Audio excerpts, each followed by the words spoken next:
Tá voando pena pra tudo que é lado, meu filho. A treta dentro do PSDB está pesada. Veja você, Eduardo Leite e João Dória estão na maior guerra de foice no escuro para saber quem será o candidato pelo PSDB à presidência da República no ano que vem. Quer entender mais sobre essa treta e as consequências sérias que isso pode ter para o partido? Se liga no vídeo de hoje.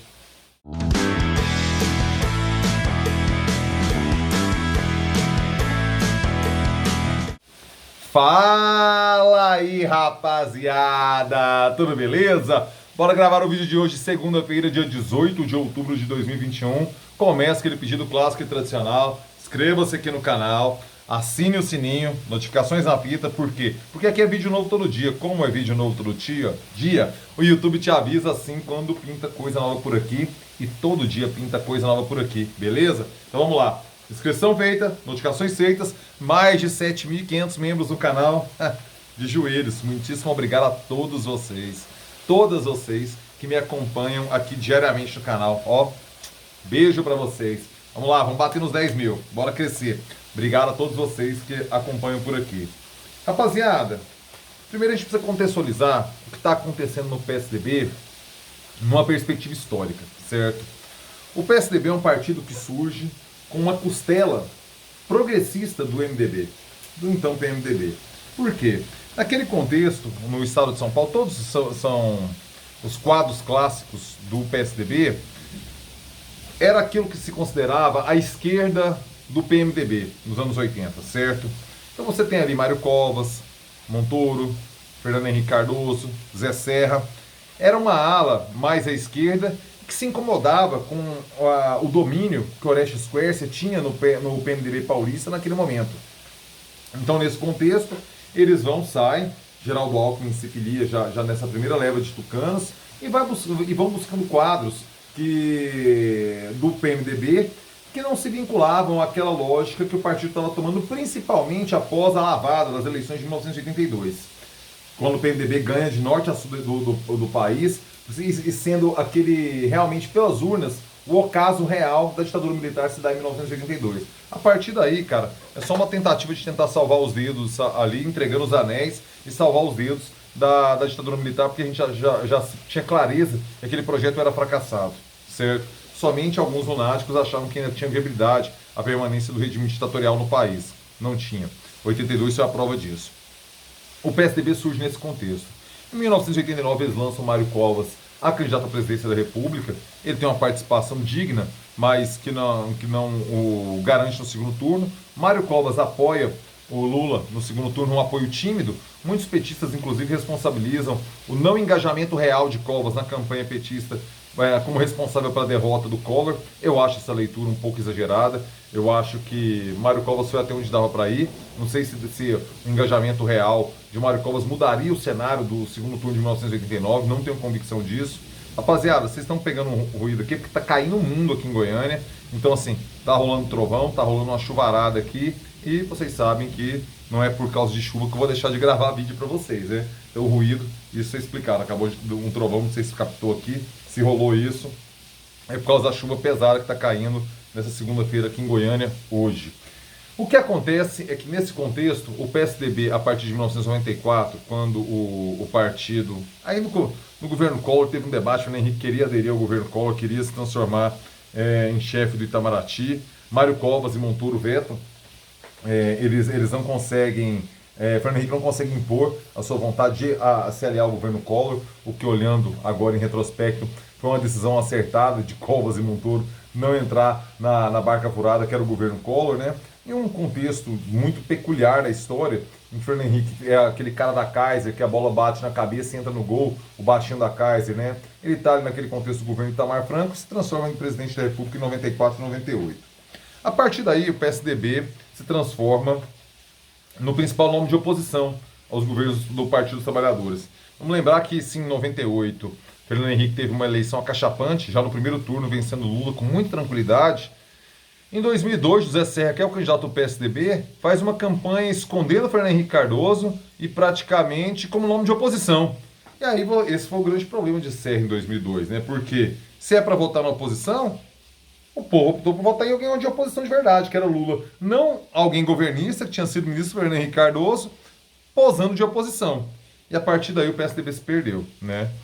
2006, imaginava-se que Geraldo Alckmin viria com muita força por conta da crise do mensalão.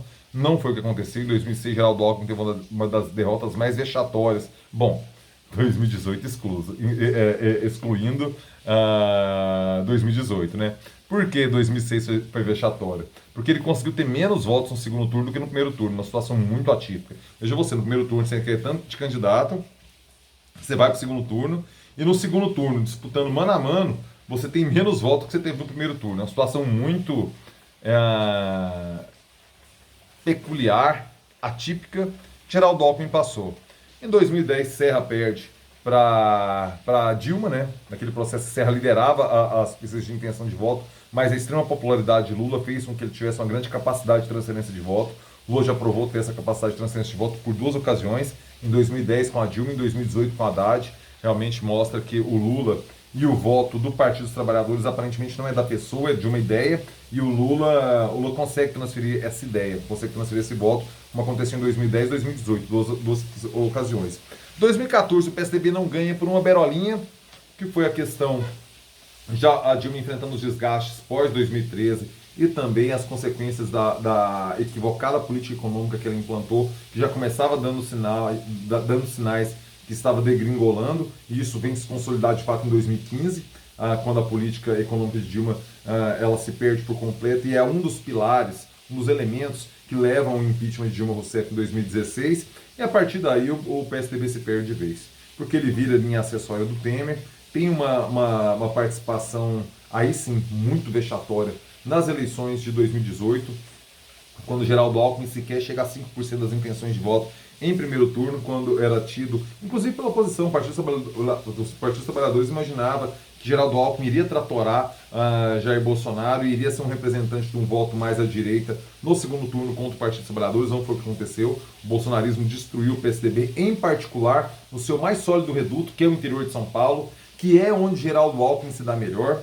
E a gente chega a um cenário para 2022 de um partido que hoje, deixe-me ser bastante correto na leitura, para que você não me acuse de injustiça, caro espectador aqui do meu canal no YouTube.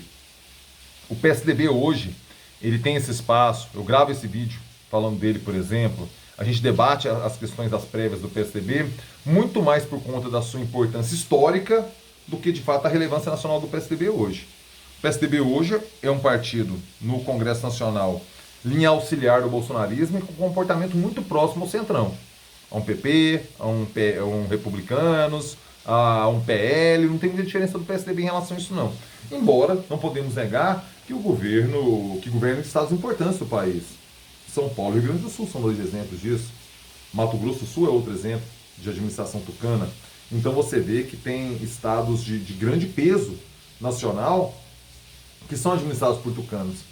Mas é uma linha tucana alinhada ao bolsonarismo. Não é aquela linha tucana que eu falei que era a esquerda do PMDB na década de 1980. Veja você, Dória e Eduardo Leite. Agora eu entro particularmente na treta. Dia 21 de novembro, os filiados ao PSDB vão às urnas, tem um esquema de peso de votação lá, uma doideira, se o cara que tem mandato vale tanto e tal. É uma doideira. E hoje o jogo está bastante incerto. Se sei lá, 2 ou 3 semanas nós poderíamos falar que Dória era favorito, esse favoritismo hoje não existe mais. Caminhando para Eduardo Leite se transformar em favorito. Por quê? Tendência. Eu sempre falo isso para vocês aqui. Eleição, ler pesquisa, tem que observar o filme, não a foto. A foto hoje é de empate. Por que a tendência é mais pro Eduardo Leite que Dória? Dória era favoritaço, Eduardo Leite era azarão. Hoje eles estão empatados aqui. A tendência, caso continue, é Eduardo Leite passar Dória. Então hoje João Dória tem um problema muito grande. E veja você como que as coisas são, né? João Dória tem um papel fundamental na vacinação do Brasil, na briga que ele comprou e como ele desenrolou a questão da Coronavac. E ele não consegue vencer a sua resistência. Por quê? Porque ele foi eleito muito calcado nessa imagem do antipetismo e do Bolsodória. A partir daí, por que o eleitor que votou no Bolsonaro vai votar no Dória agora? Eu tenho a impressão que o eleitor clássico bolsonarista tem mais raiva do Dória até do que do Lula. Em alguns momentos eu acho isso, não tenho convicção, não tenho pesquisa para afirmar isso. É uma leitura intuitiva. Eu acho que hoje o bolsonarista tem mais asco e antipatia ao Dória do que ao Lula. O que você acha? Deixa aí nos comentários. Mas vamos continuar na análise. No dia 21 de novembro, os tucanos vão às urnas escolher o seu candidato. Hoje, tanto Eduardo Leite quanto João Dória estão num assédio muito pesado em relação a Arthur Vigílio, que é o terceiro candidato, hoje sem chance, lá do Amazonas, de Manaus, né? Para ver quem adere. Tasso Gereissati também era pré-candidato e declarou apoio a Eduardo Leite. João Dória está numa situação muito complicada. Mesmo governando o principal estado do país, mesmo sendo figura central nessa questão das vacinas, isso não se transforma em intenção de voto, nem dentro do seu próprio partido. Por quê? Porque ele arrumou muita treta, né, cara? O João Dória ele conseguiu expulsar o Geraldo Alckmin do partido, ele conseguiu tretar com Aécio Neves. De fato, o perfil do Dória não é muito conciliador. E isso na política é fundamental. Talvez seja importante para ele, na iniciativa privada, o perfil de liderança que ele exerce na iniciativa privada, faça mais sentido do que no setor público, do que na política, onde as composições são necessárias, onde conversar é necessário, mesmo com aquele que você tem profundas divergências. É a essência da política, rapaziada. A gente não pode brigar com a essência das coisas. João Dória parece que briga, Eduardo Leite parece que compõe melhor. Eduardo Leite consegue agradar, primeiro pela sua baixa rodagem, tem somente 36 anos e já com um currículo respeitado, de ex-prefeito e ex-governador. Isso não é pouca coisa, gente. Com 36 anos o cara já ter sido prefeito e governador. Ele simboliza algo para pautas progressistas, ao se assumir homossexual, mas também para pautas ultraconservadoras, neoliberais, como os duros ajustes, alguns dizem até cruéis, ajustes que ele promoveu no governo gaúcho. Então, ou seja, ele consegue conversar com a Faria Lima, ele consegue neutralizar algo mais à esquerda pela sua homossexualidade, e tem uma juventude que o Dória não consegue ter por questões óbvias, né? O Dória é um cinquentão, o Eduardo Leite é um trintão. São 20 anos de diferença. Agora, Eduardo Leite vencer a prévia no PSDB pode se transformar numa baita vitória de pirro, porque o PSDB corre o risco de ter novamente essa votação ridícula, irrisória aí de menos de 5% nas eleições de 2022, caso essa tentativa de emplacar uma terceira via não colhe, ela não decole. E a eleição fica realmente polarizada entre Lula e Jair Bolsonaro. É uma hipótese bastante plausível. Hoje, outubro de 21, a mais provável. Daqui um ano, meu amigo, é tempo demais. Muita água debaixo da ponte. Mas essa briga tucana, ela vai deixar fraturas. Por quê? A prévia é uma faca de dois gumes. Toda prévia é uma faca de dois gumes. Por quê? Se ela pode galvanizar uma união do partido e até da sociedade em prol de um candidato, ela pode também deixar cicatrizes que são incuráveis até as eleições. Normalmente a segunda hipótese acontece mais, viu? No Brasil, sim. É porque a gente não tem uma tradição, como a norte-americana, de a prévia já ser um aquecimento das eleições. A gente acompanha a prévia do Partido Republicano, a prévia do Partido Democrata, sempre ali com muita atenção, os debates, tal, não sei o quê. E aquilo lá energiza a base eleitoral do partido, culminando na força de quem sai vencedor. No Brasil, normalmente, quem perde cai fora. Não aceita a derrota.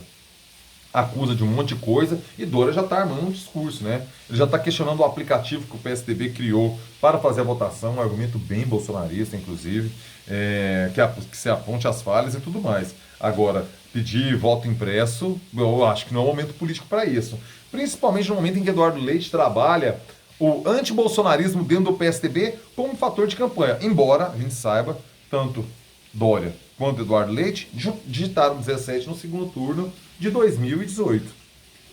Eu tenho a impressão que o vínculo que o Leite fez foi muito menor do que o Dória. Bolsodória é um negócio que o Dória vai ter que carregar. O Eduardo Leite foi mais sutil na sua vinculação. Mas ambos se vincularam. E hoje isso é trabalhado contra do João Dória. Gente, é do jogo. Cada um vai trabalhar.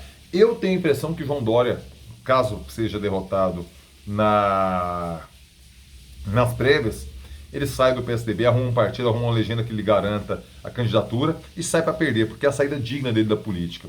Hoje eu não vejo espaço para uma reeleição de João Dória em São Paulo. Com Geraldo Alckmin saindo do PSDB, existe um sentimento no interior de São Paulo de um pouco de arrependimento e culpa de ter deixado o Geraldo Alckmin numa situação tão vexatória assim em 2018. E se Geraldo Alckmin não partir para um ataque muito explícito ao bolsonarismo, esse voto no interior de São Paulo volta para ele em 2022. Então, competir com Geraldo Alckmin em São Paulo sempre é uma coisa muito difícil. E o João Dória acumula desgastes muito pesados para si, mesmo tendo um papel fundamental na vacinação do povo brasileiro contra a Covid na pandemia. Veja você o quanto é complexa a política. João Dória tem uma obra que é inconteste, goste ou não goste dele, mas que isso não está virando voto. Por quê? Porque a leitura da sociedade ela é múltipla, ela é complexa, não é só um item, cara. Sabe? São vários fatores. A questão do João Dória, esse perfil dele muito almofadinha, muito sapatênis, é um problema. Falta conexão com o povo que Geraldo Alckmin consegue no interior de São Paulo, que Bolsonaro consegue, que Lula consegue. Eduardo Leite vai conseguir? Bom, com a Faria Lima ele se conectou, né? Agora, Faria Lima é o povo? Faria Lima não consegue eleger um vereador, só nos votos dele, não estou falando no dinheiro, né? Porque aí é outra conversa. Só nos votos da Faria Lima não consegue eleger um vereador em São Paulo. Consegue eleger um presidente do Brasil? Bom, acho difícil. Então eu tenho a impressão que os dois serão candidatos. Eduardo Leite, na hipótese de vitória do Eduardo Leite nas prévias, o João Dória vai arrumar um partido para ser candidato, mesmo que seja para derrota, porque ele volta para a iniciativa privada de cabeça erguida. Olha, fui prefeito de São Paulo, fui governador de São Paulo, o que não é pouca coisa, definitivamente não é. Volta para a iniciativa... Gasguei. Volta para a iniciativa privada. E se o Eduardo Leite perde a eleição para presidente pelo PSDB, cara, ele tem 37 anos, vai ter, né, em 22. Tem 50 anos de vida útil na política brasileira. Quando você é candidato a presidente, você ganha uma projeção que é muito importante para projetos futuros. E outra, Eduardo Leite já falou que não sai candidato à reeleição no Rio Grande do Sul, por uma questão de princípios. Pode até ser, não vou duvidar. Mas, se a gente observar a história do Rio Grande do Sul, é uma boa jogada não sair candidato à reeleição. Por quê? Porque ninguém ganha. O Rio Grande do Sul é de um governo só, cara. Vai pro PT, vai pro PSDB, vai pro PMDB, volta pro PSDB, volta pro PT, mas ninguém se reelege. É um estado difícil, cara. Um estado complicado de você estipular projetos de longo prazo. Eduardo Leite sabe disso. É gaúcho, tá lá, ué. Saca? Então, não ser candidato à reeleição para governador do Rio Grande do Sul pode ser uma boa.